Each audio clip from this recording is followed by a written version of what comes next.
because the birth of Jesus is relatable.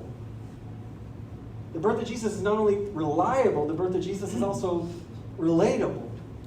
That Jesus is available to all people. That there's nobody that are outside the reach of Jesus. Does that make sense? It's reliable. He's relatable. This doesn't fully capture it, but it reminds me, this last week, our family went up to Denton to see my wife's family, see the in-laws, and one day my wife said, let's go visit the University of North Texas, right?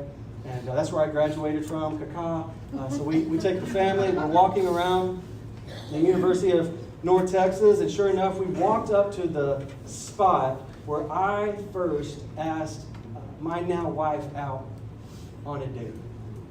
19 years old, right? It was like from the movie We Bought a Zoo. Like I gathered the cousins, the aunts, the uncles, like everybody gather around. Like right here is where it happened. Like I walked up to her right here. I said, hey, my name's Michael.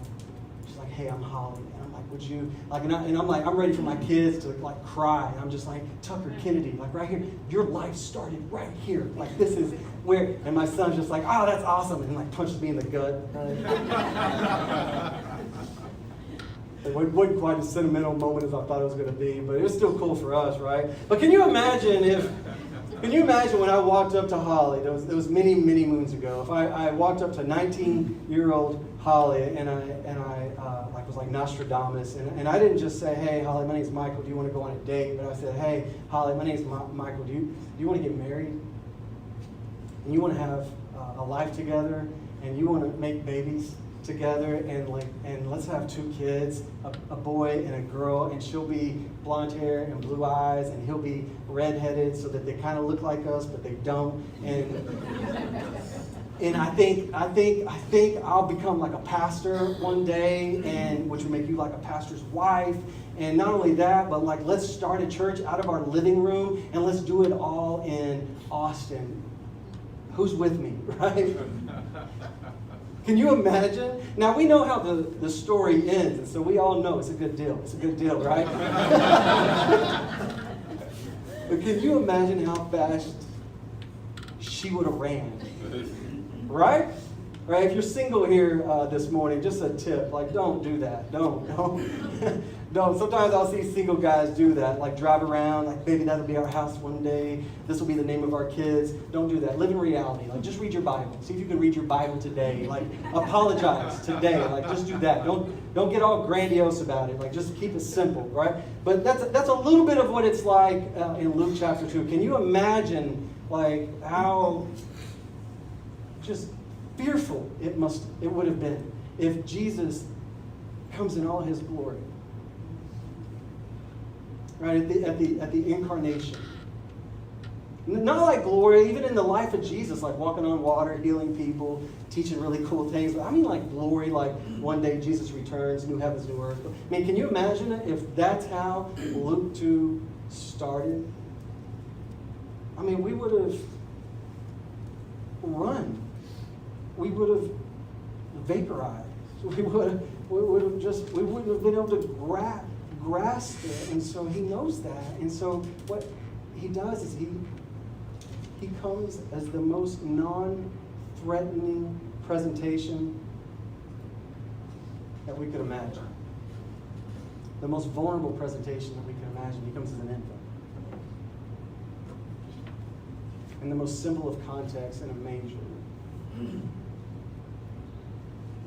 So that no matter who you are, or where you are in history, he's available. He's relatable.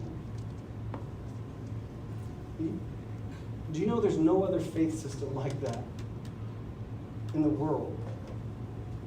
Like every other faith system in our world is somebody saying, this is glory, this is amazing, now here are the steps to get there.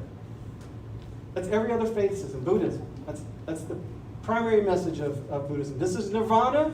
This is glory. Now, if you meditate enough, if you yoga enough, if you reincarnate enough, if you jump through the hoops enough, if you get to that divine conscience enough, then you too can taste of glory. In Islam, Muhammad, This is glory.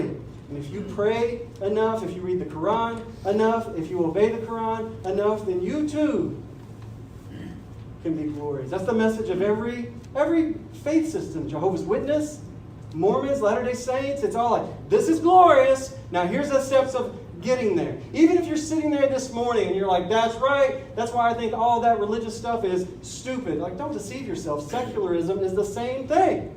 Secularism does the same thing. Secularism holds out the carrot. It says, this is glory, right? This is the corner office. This is the Tesla. This is the six-pack abs. Like, here it is. Now, if you can do all these steps, you too can have it. Jesus is the only one. Jesus is the only one that is full of glory. He lays aside his glory to step into humanity in the most relatable way we can imagine. As an infant. That's the gospel. Jesus isn't giving you tips on how to be glorious. Listen, if you've grown up in the church, it's possible you think you are reading the Bible, coming to church, and not watching rated R movies so that you can become glorious. And you need to know that's not Jesus. That's not the gospel.